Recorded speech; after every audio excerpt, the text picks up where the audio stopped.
सभी लोग हैरान होते हुए कहते हैं, क्या? कुइंग कहती है, ये इम्पॉसिबल है। उसके हाथों में सेक्ट लीडर टोकन है, पर कैसे? क्या ये नकली है? कुछ डिसाइपल कहते हैं, ब्रदर लू फाउंडेशन फेज पर पहुंच गए तो क्या वो इनर डिसाइपल को हरा सकते हैं? तो वो कैसे सेक्ट की लीडर पोजीशन के लिए काबिल हो सकता है? सेकंड एल्डर कहती है, सेक्ट लीडर कैसे उसे अपना पोजीशन दे सकते हैं? ये क्या बकवास है? लू कहता है, मैं सेक्ट लीडर के डायरेक्ट डिसाइपल हूँ, तो वो मुझे अपना पोजीशन क्यों नहीं दे सकते? और अगर पोजीशन मुझे नहीं देना चाहिए था तो क्या आपको देना चाहिए था? सेकंड एल्डर कहती है, ये सब तुम क्या बकवास कर रहे हो? मेरा ऐसा कोई इरादा नहीं है। लू हंसते हुए कहता है, अच्छी बात है कि आपको अपनी जगह पता है। लू एक लड़के को देखकर पूछता है, सीनियर ब्रदर, आपको क्या लगता है, क्या मैं लीडर बनने के काबिल हूँ? वो लड़का कहता है, क्या? लू डिसाइपल्स को देख के कहता है, मैं आप लोगों से पूछना चाहता हूँ, एक तरफ है एक ऐसा इंसान जो सालों से फ्यूजन स्टेज पे अटका हुआ है, और दूसरी तरफ है एक कम उम्र का कल्टीवेटर जो फाउंडेशन फेज पर है। तो आप लोग किसे चुनना चाहेंगे? वांतियन सेक्ट सालों से यंग डिसाइपल्स को भर्ती करता आया है ताकि वो अपना स्ट्रेंथ छुपा सके। हमारे सेक्ट लीडर के जाने के बाद अगर आप लोग एक ऐसे इंसान को चुनते हैं जिसका कल्टीवेशन बेस और पोटेंशियल सेक्ट लीडर से कम है, तो हम बाकी सेक्ट्स वालों को क्या मुंह दिखाएंगे? कुइंग कहती है, इसके इस बात में थोड़ा सा झूठ और थोड़ा सा सच्चाई है। वांतियन सेक्ट यंग डिसाइपल्स को इसीलिए भर्ती करता है ताकि वो लोग सेक्ट की स्ट्रेंथ को बढ़ा सके और सेक्ट लीडर की हर बात को माने। लू कहता है, मेरे मास्टर की मदद की वजह से मेरा टैलेंट अनलॉक हो गया है।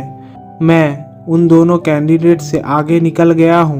मास्टर कुछ ही दिनों बाद खुद ही मुझे सेक्ट का अगला सेक्ट लीडर बना देते, लेकिन इससे पहले ही उन्हें जाना पड़ा। एल्डर्स, क्या आप लोग सेक्ट लीडर की इच्छा के विरुद्ध जाना चाहते हैं? फर्स्ट एल्डर कहते हैं, ये लड़का बहुत ही चालाक है। वो सभी एल्डर्स को बोल रहा है, लेकिन सिर्फ मेरी ओर देख रहा है।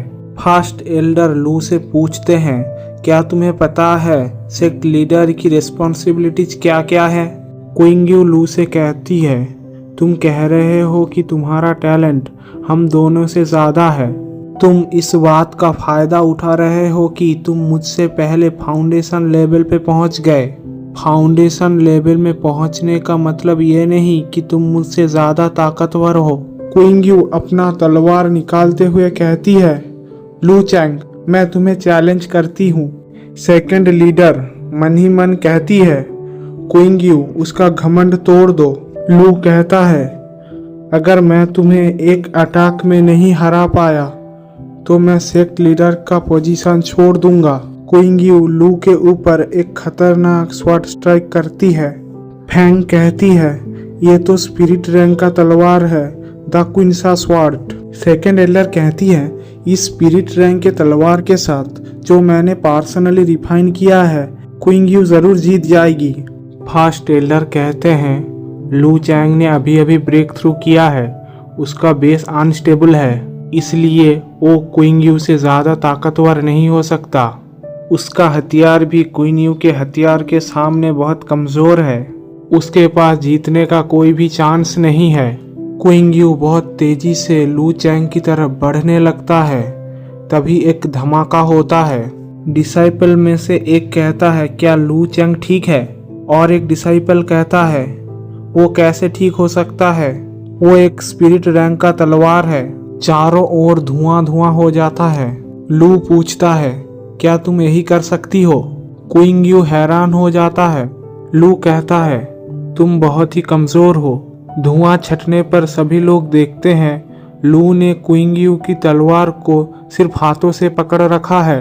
लू मन ही मन सोचता है, मैं पिछले 3 दिनों से जो डेली डिजास्टर सह रहा हूँ वो भी इससे ज़्यादा ताकतवर है। मैं तभी सोच लिया था कि मैं सेक्ट लीडर बन के रहूँगा।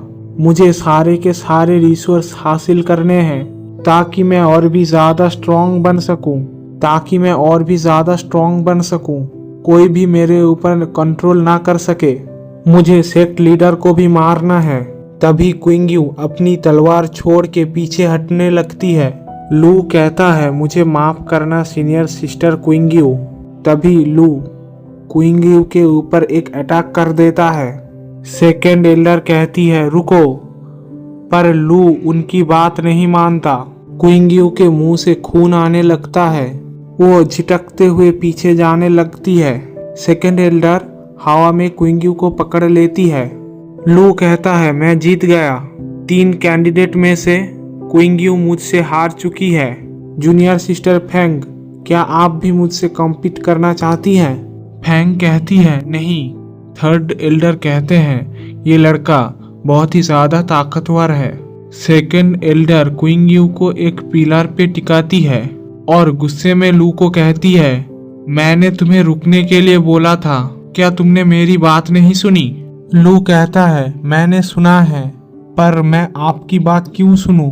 सेकेंड एल्डर गुस्से में कहती है, तुम सिर्फ फाउंडेशन लेवल तक पहुंचे हो। तुम इतना एरोगेंट कैसे हो सकते हो? मैं आज तुम्हें सिखाती हूँ कैसे बिहेव करते हैं। शायद से सेक्ट लीडर तुम्हें ये सिखाना भूल गए। लू कहता है, मैं भी इसी चीज का ही इंतजार कर रहा था।